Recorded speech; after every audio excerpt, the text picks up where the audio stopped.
minutes only for a huge topic. So can I have the, yes, okay, thank you.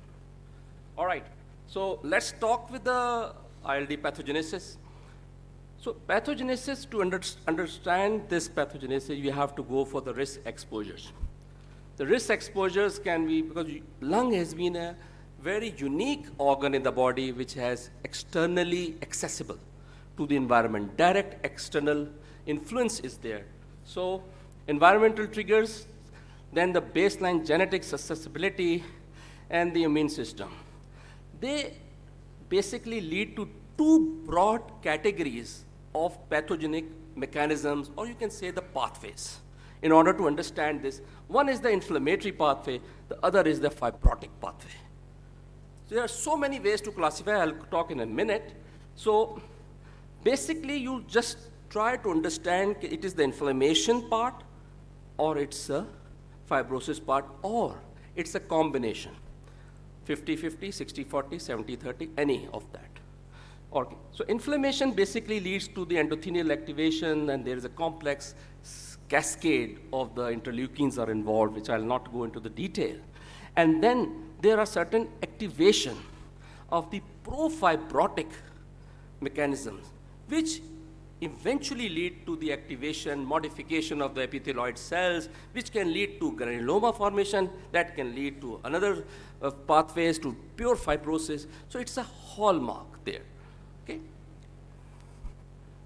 Now this is one of the ways to classify this complex topic, so many ways, but you just see the three columns. First is the acute, subacute, and chronic. Remember, in any ILD can have acute phase at any time of the disease course. Usually ILDs are chronic in nature. Some are primarily acute in nature, but those who are in chronic can have an acute phase at any time during their disease process, okay?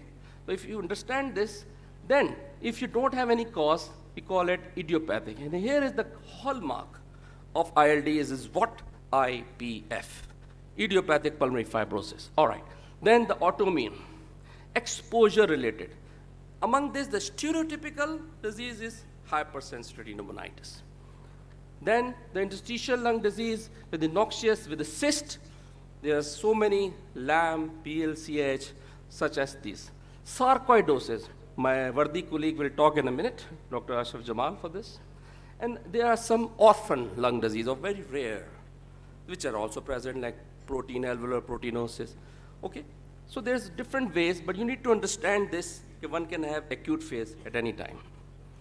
Now, so what is the practical classification? This is the classification based on textbooks, review articles. This last was from the Lancet review. But for this, you need to understand the simple way in which you can have a therapeutic implications. Okay, how would you treat?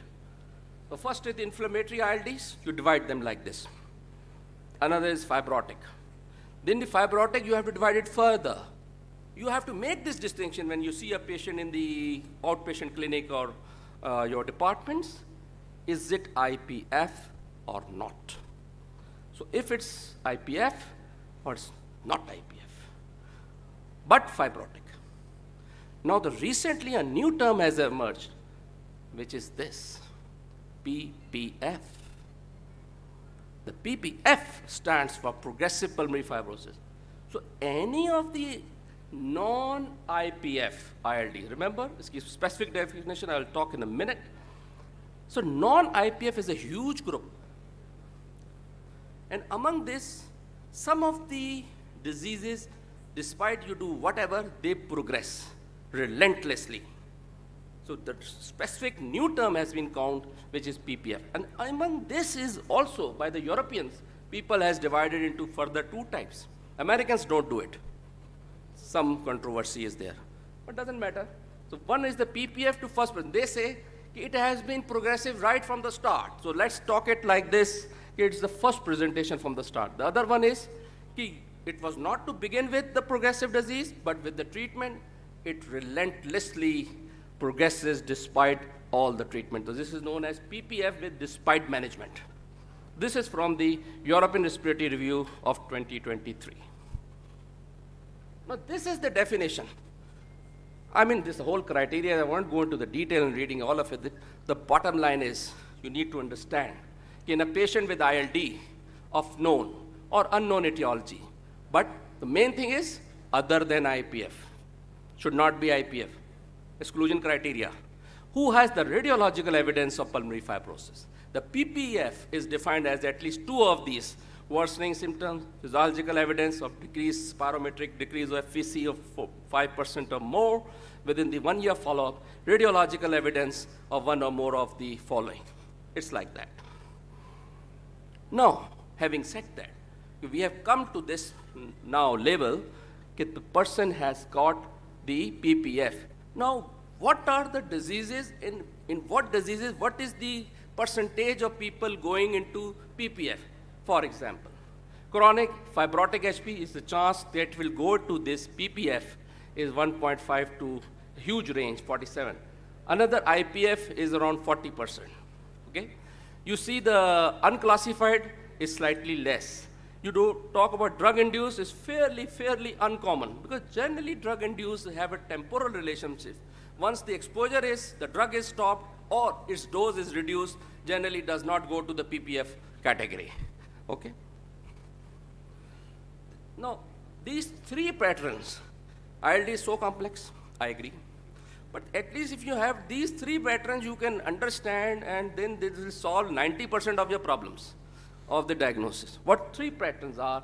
The UIP pattern, the NSAP pattern, the organizing pneumonia. I mean, it covers almost 90%. Dr. Ali Zuberi might agree.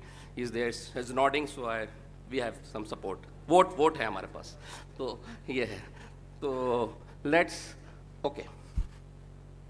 So, UIP pattern, just for the junior people, is a classical. We have the 4 categories of the HRCT based or thin section CT. Nowadays is not called HRCT, TST. That 4 is definite and probable, then it is indeterminate, and the last is the alternative, all right? But so basic thing is presence of honeycombing. Fibrosis in HRCT, remember there are 3 things in order of severity. First thing, mild severity, reticulation. More traction bronchiectasis, more honeycombing being the last. So this is the graded area of the severity of pulmonary fibrosis, okay? NSIP, the basal, the subpleural sparing is one of the key factors, along with the non-specific pattern having no definite honeycombing, NSIP, whereas the organizing, the patchy consolidations generally present, okay? This is histopathological comparison of UIP, NSIP, and the organizing pneumonia. Mark fibrosis and this. But the bottom line is, what patterns? So ILD is all about correlation. Clinical to radiological, radiological to pathological. Fortunately, now we have same terminology for histopathological and the radiological. Previously, there were differences. हमारी उसमें भी 4 categories हैं. अगर वो pattern में देखें और histopathology में भी वही हैं. Definite और जो मैंने पहले बताया. तो अब कौन सी diseases हैं? What are those diseases? Where is UIP? There's a classical IPF. RA-associated ILD. Remember, RA-associated is one of the ILDs which, in contrast to other ILDs, predominantly present with UIP pattern. It can have organizing pneumonia, it can have an ICP, it can have other, but generally more common with UIP. Sometimes with fibrotic HP can also have a UIP pattern. So UIP is not specific for IPF. You need to understand this. This can be present in other patterns as well, other diseases. Second, the middle one, as you know, this is for NICP, the classical diseases which can present with NICP are the connective tissue-associated ILDs, generally, all of them, and specifically the systemic sclerosis in particular. The last is organizing pneumonia, which can be dependent on these causes. Okay. Well, this is very recent from the American Journal of Radiology, and very hardly 2024, the categories of this is the ATS, ERS, the joint is a definite, probable, indeterminate. And this is the categories, which is supporting what. And though we have different scores, which can have prediction like UIP score in radiology as well, which can say 4 is more with definite and 0 is with inconsistent.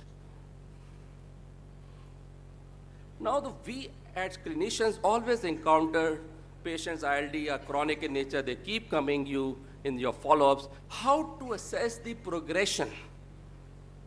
सारा ही fibrosis है? कैसे पता चलेगा कि ये पहले से खराब हो गया CT? उसके क्या factors हैं? So increased traction bronchiectasis, new ground glass opacity with traction, new fine reticulation, increased reticulation, new or increased honeycombing, or increased lobar volume. These are the factors which we call it the definition of visual assessment within the last 1 year of progression if PPF while we see the HRCT. So in the HRCT, on the follow-up, 6 months, 3 months, you do it in the clinic, you have to look for these things. कि ये सही है कि नहीं है? Or if it's one of these or these is present, we are going towards progression. We have to tell the patient the prognosis is not looking good, or you have to take measures for transplant and other things now. So simplified diagnostic algorithm, if we talk about, is the medical history, the clinical. I will not go into. In the examination, the classical finding is Velcro crackles. Velcro is a thing which on purses, on wallets. So that was what is. Then you go for the multidisciplinary discussion and go for the things. Once you have definite about the ILD, then you have to assess the severity. Then you have to try to find out the underlying cause. For example, connective tissue, you go for, is it SLE, is it systemic sclerosis, is RL, RA, because they have mild or moderate differences in the prognosis, depending on the underlying etiology. And let's take it from there. Okay. One of the management dilemma we have is cough. How to treat cough in ILD? Lot of trials. I'm showing the studies and the intervention to talk about evidence-based medicine. Like the thalidomide. It has got so many side effects, potential carcinogenic, but this is the study was a crossover study was done, and it improved the cough severity in visual analog scale and the other scales. Cyclophosphamide and MMF, they both improved self-reported cough. Role of PPIs, no effect or objective evidence.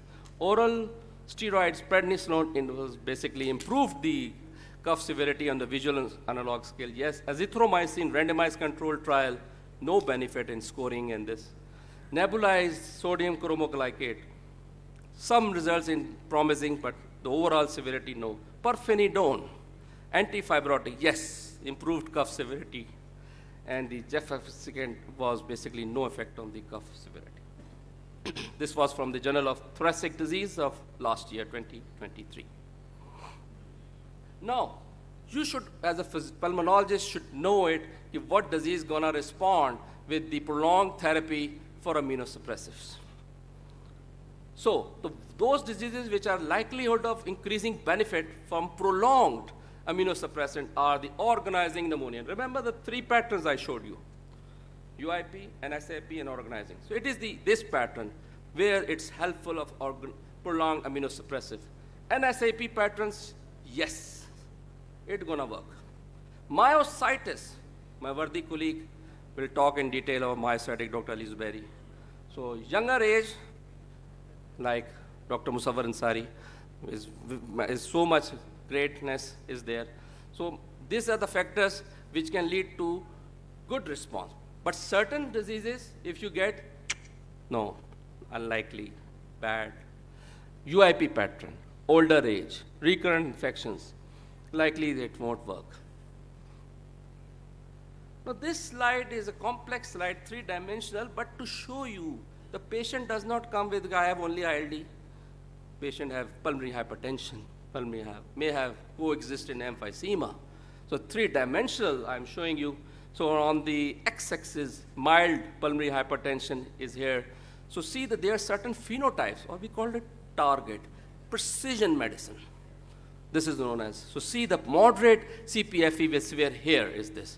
So this one you say is mild ILD is here, it's severe, so it's around moderate to severe, and it is in the pulmonary hypertension wise, it's also very severe. So both are severe. So just showing you the complex interaction of all these three things together in a single model. Very important, when to refer for lung transplant. We have been having in Gambat, may have the first lung transplant available in Sindh, maybe, inshallah, Allah kare. So timing of referral kya hai? At diagnosis of UIP. You have to discuss with the family.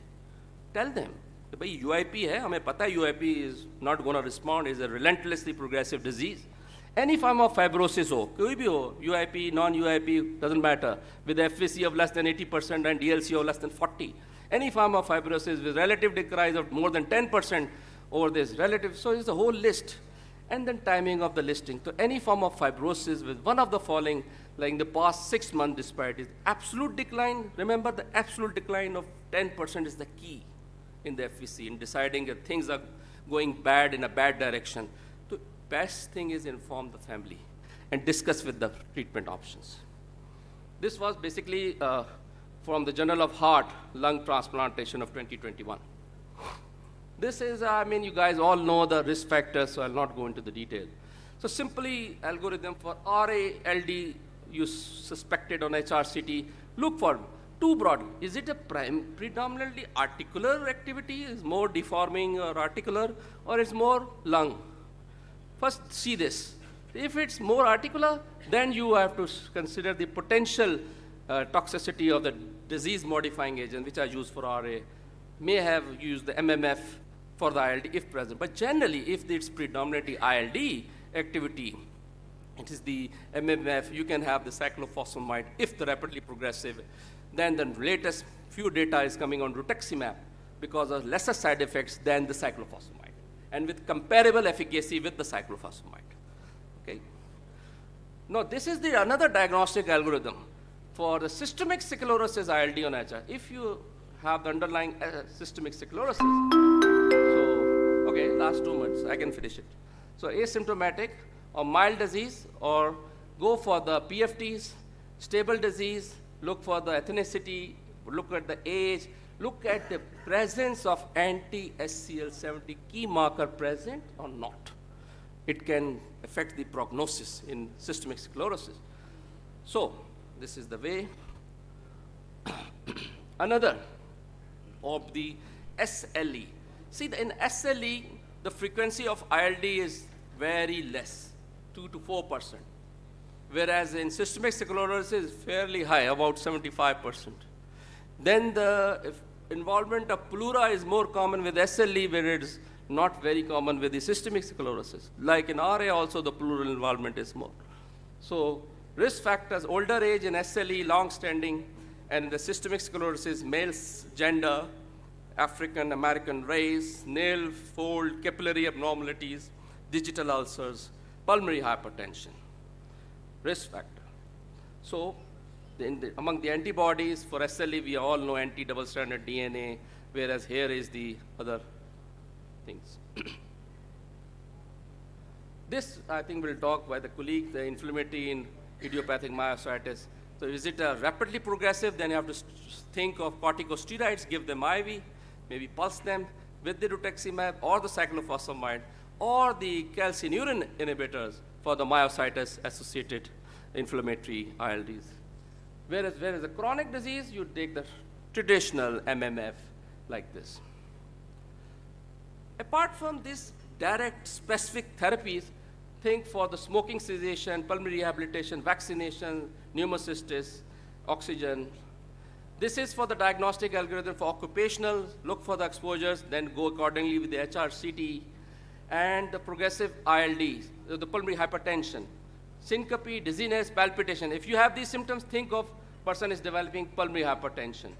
Go for the testing. In echo, look for the reduced taps of less than 16 RV dilatation, for example. And PFT, the DLC of less than 30, which will point towards it's the development of complication of PH. Okay. So in the pH, when the ILDs, we always see comparison whether it is group 1 or the group 3. Can I have last 2 slides, please? If this, well, one of the panelists is myself.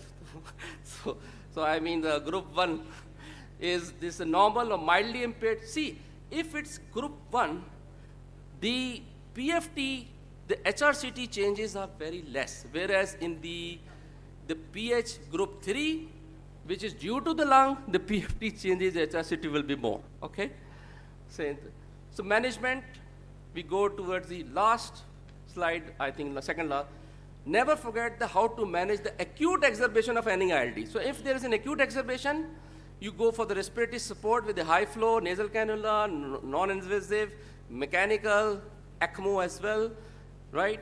And you have to exclude the secondary causes. You have to exclude heart failure. You have to exclude pulmonary embolism. You have to exclude pneumothorax. You have to exclude infection. All these things you have to do in acute management of acute exacerbation of ILD. And then the choice of is the empiric antibiotics, because they are an immunosuppressive. Depending on that, you go for the opportunistic pathogens, steroids, experimental therapies, cyclophosphamide, rituximab, IVIG, depending on what has to be used, and then you refer to the lung transplant in this. So last slide is this, is antigen or potential causative agent is present, removed or not? If removed, that's great, you have removed. Then you go for the assessment. The first line therapy available or not? Yes, available for sarcoidosis, for SLE. What you have to do for sarcoidosis, for example, you have to go for the methotrexate, more better than the MMF. Whereas the other things, the MMF or this is fairly common. So thank you very much.